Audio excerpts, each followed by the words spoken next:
Bapak Ibu yang terkasih di dalam nama Tuhan Yesus Kristus, renungan kita pada pagi hari ini terdapat di dalam 1 Raja-Raja pasal 5 ayat 4 dan 5. 1 Raja-Raja pasal 5 ayat 4 dan 5, beginilah firman Tuhan. Tetapi sekarang Tuhan Allahku telah mengaruniakan keamanan kepadaku di mana-mana. Tidak ada lagi lawan dan tidak ada lagi malapetaka menimpa. Dan ketahuilah, aku berpikir-pikir hendak mendirikan sebuah rumah bagi nama Tuhan Allahku, seperti yang dijanjikan Tuhan kepada Daud ayahku. Demikian, anakmu yang hendak kududukkan nanti di atas tahtamu, menggantikan engkau, dialah yang akan mendirikan rumah itu bagi namaku. Demikian jawab pembacaan firman Tuhan. Saya menyapa kita semua, Shalom. Bapak Ibu yang terkasih di dalam nama Tuhan Yesus Kristus, setiap apa yang hendak kita kerjakan memerlukan persiapan yang matang, supaya apa yang hendak kita kerjakan itu tidak mengecewakan atau hasilnya asal-asalan. Seperti halnya pengerjaan bait Allah yang dikerjakan oleh Raja Salomo. Salomo melakukan pengerjaannya dengan hati-hati dan dengan penuh persiapan yang matang. Pertama-tama Salomo memilih waktu yang tepat, di mana pada saat itu ia telah diurapi menjadi raja menggantikan ayahnya, dan Allah telah mengaruniakan keamanan kepadanya di mana-mana. Tidak ada peperangan, tidak ada perselisihan, dan tidak ada pertikaian. Yang kedua, Salomo memilih partner yang tepat untuk mengerjakan pekerjaan yang besar itu. Dikisahkan bahwa Raja Salomo menyampaikan keinginan itu kepada Raja Hiram, raja yang bersahabat erat dengan ayahnya, untuk membangun bait Allah itu, dan mereka sepakat untuk mengerjakannya. Dan yang ketiga, Salomo memilih pohon-pohon yang kuat, yaitu pohon aras dari Libanon, pohon yang sangat kuat, sangat keras, dan memiliki kualitas yang tidak tertandingi.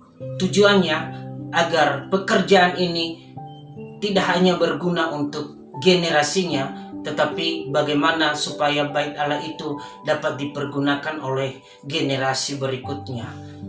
Dan dari ketiga hal ini, Raja Salomo menginginkan pekerjaan itu tidaklah menjadi sia-sia, sebab yang dibangunnya itu bukan rumahnya sendiri, melainkan rumahnya Tuhan. Dari sini kita belajar beberapa hal. Yang pertama adalah saat melakukan pekerjaan apapun, pilihlah waktu yang tepat. Artinya, carilah waktu yang aman, tentram, damai. Tidak ada perselisihan, tidak ada pertikaian, sehingga pekerjaan yang kita kerjakan itu berjalan dengan baik. Karena kalau kita mengerjakan suatu pekerjaan di tengah-tengah pertikaian, perselisihan, atau situasi yang tidak menyenangkan, maka yakinlah bahwa pekerjaan itu hasilnya tidak memuaskan. Carilah waktu yang tepat untuk mengerjakan pekerjaan itu, maka hasilnya akan lebih baik untuk kita dan lebih baik bagi orang lain. Yang kedua adalah saat melakukan pekerjaan apapun, pilihlah partner yang tepat. Memilih teman kerja yang salah akan berefek fatal untuk kita, termasuk pada pekerjaan yang hendak kita kerjakan. Sebab itu jangan kita asal memilih teman atau memilih rekan kerja dalam mengerjakan sesuatu. Karena kalau dia yang kita pilih itu adalah orang yang tidak mengenal kita dan tidak bersahabat dengan kita, maka yang dilakukannya adalah menghancurkan, menggagalkan, bahkan menghambat pekerjaan itu. Banyak orang yang gagal dalam pekerjaannya karena ia salah memilih orang-orang yang bekerja sama dengannya. Kita belajar dari Raja Salomo ketika ia memiliki cita-cita yang besar membangun bait Allah, maka ia memilih partner yang tepat, yaitu Raja Hiram. Raja Hiram adalah raja yang telah mengenal ayahnya Daud dan mengenal keluarganya Salomo. Sehingga kalau kita lihat saat Raja Hiram mengerjakan pekerjaan itu, ia bukannya mengambil keuntungan dari pembangunan bait Allah, justru ia mempersembahkan kayu-kayu terbaik untuk membangun bait Allah tersebut. Hal ini terjadi karena Raja Hiram adalah rekan terbaik bagi Raja Salomo. Begitu juga dengan kita. Kalau kita salah memilih mitra kerja kita, maka yang terjadi adalah ia akan memanfaatkan dan mencari keuntungan dari pekerjaan kita itu. Ia bukannya membantu, justru ia menghancurkan, menghambat, bahkan menggagalkan pekerjaan kita itu.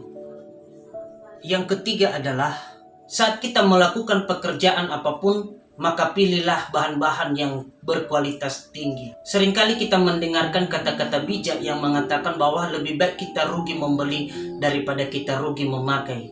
Dalam artian bahwa biarlah kita rugi dalam masalah harga, tetapi kita beruntung ketika kita mempergunakan bahan tersebut.